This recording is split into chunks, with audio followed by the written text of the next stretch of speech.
আসসালামু আলাইকুম। অনার্স তৃতীয় বর্ষ যাদের রেজাল্ট দিল কিছুদিন আগে, তো যারা ফেল করেছে তাদের করণীয় কি এখন, এই বিষয়ে আজকে ভিডিওতে বিস্তারিত আলোচনা করা হবে।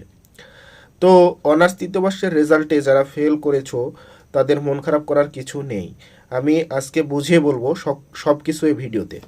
তার আগে তোমরা যদি এই চ্যানেলে নতুন সদস্য হয়ে থাকো তাহলে অবশ্যই চ্যানেলটি সাবস্ক্রাইব করে রাখো জাতীয় বিশ্ববিদ্যালয়ের সকল আপডেট তথ্য পাওয়ার জন্য। তো চলো শুরু করা যাক। তোমাদের অনেকেরই অনেক অভিযোগ রয়েছে যে যারা তৃতীয় বর্ষে পরীক্ষা দিয়েছো ভালো, কিন্তু পরীক্ষায় ফেল এসেছে, এই ক্ষেত্রে করণীয় কি? এখন তোমাদের সামনে দুইটি পথ খোলা রয়েছে। একটি হলো, তোমরা যদি ভালো পরীক্ষা দিয়ে থাকো এবং মনে করো যে আমরা অবশ্যই পাশ করব, সেই ক্ষেত্রে তোমরা বোর্ড চ্যালেঞ্জ করতে পারো।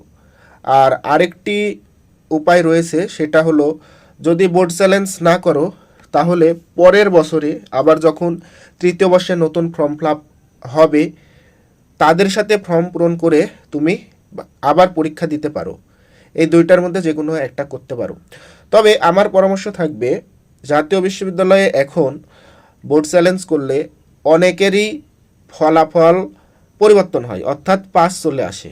ঠিক আছে?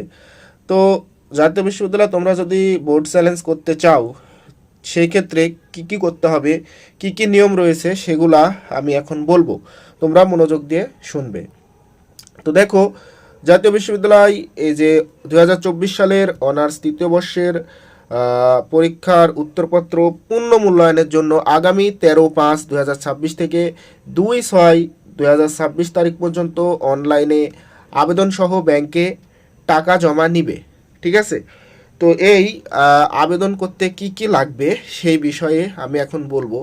সেটা হলো, আবেদন তো 13 মে থেকে শুরু হবে এবং 2 জুন 2026 পর্যন্ত চলবে। ঠিক আছে?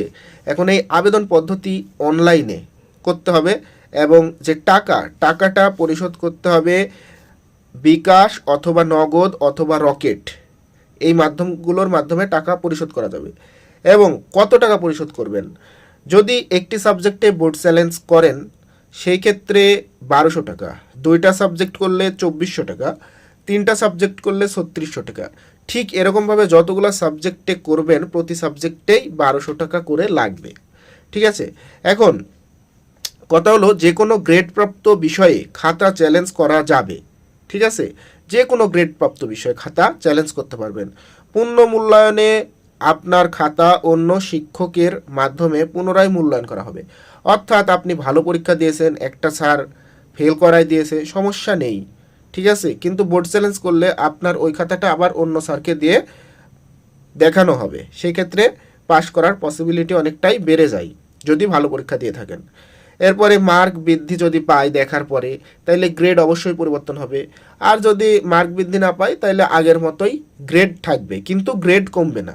মানে এরকম বিষয় না, মনে করেন যারা ফেল করছেন তারা তো অবশ্যই পাশ করবেন যদি পাশ করার মতো লিখেন, কিন্তু যারা ফেল করছে তারাই তো শুধু বোর্ড চ্যালেঞ্জ করবে না।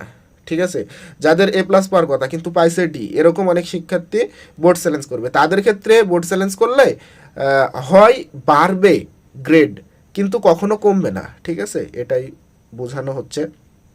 এরপরে যদি আপনারা মনে করেন যে খাতা ঠিকভাবে পূর্ণ মূল্যায়ন হয়নি তবে আবেদন করবেন। অর্থাৎ যদি মনে করেন খুব ভালো পরীক্ষা দিছেন, পাশ আসার কথা কিন্তু পাশ আসেনি, সেই ক্ষেত্রে আবেদন করাই বেটার হবে। আর যদি মনে করেন, অনেক সময় জাতীয় বিশ্ববিদ্যালয় কি করে যে গ্রেস মার্ক দিয়ে পাশ করায় দেয়, তো গ্রেস মার্ক পাইতে হলেও কিন্তু বোর্ড চ্যালেঞ্জ করতে হবে। মানে বোর্ড চ্যালেঞ্জ যারা করে তাদেরকে শুধু বিশেষ বিবেচনায় অল্প কিছু গ্রেস মার্ক দিয়ে পাশ করায় দেয়। তো অবশ্যই এই জন্য বোর্ড চ্যালেঞ্জ করা প্রয়োজন। তো আপনাদের জন্য শেষ কথা হলো, আপনারা ভালোভাবে পরীক্ষা যদি দিয়ে থাকেন এবং আত্মবিশ্বাস যদি থাকে যে পাশ করার মতো পরীক্ষা দিয়েছি, তাহলে বোর্ড চ্যালেঞ্জ করা বেটার হবে। ঠিক আছে? আর যারা বোর্ড চ্যালেঞ্জ করবেন তাদের জন্য শুভকামনা রইল। এবং এই বোর্ড চ্যালেঞ্জের রেজাল্ট কবে প্রকাশ হবে? বোর্ড চ্যালেঞ্জ করার 50 থেকে 60 দিন এর মধ্যে প্রকাশ হয়, এর কিছু কম বেশি হতে পারে। তো এই ছিল আপনাদের জন্য আজকে ভিডিওটি ভালো লাগলে লাইক কমেন্ট করবেন। ঠিক আছে? এবং চ্যানেলটি সাবস্ক্রাইব করে পাশেই থাকবেন। সকল বন্ধুদের মাঝে ভিডিওটি ছড়িয়ে দেবেন। আপনাদেরকে ধন্যবাদ। আসসালামু আলাইকুম।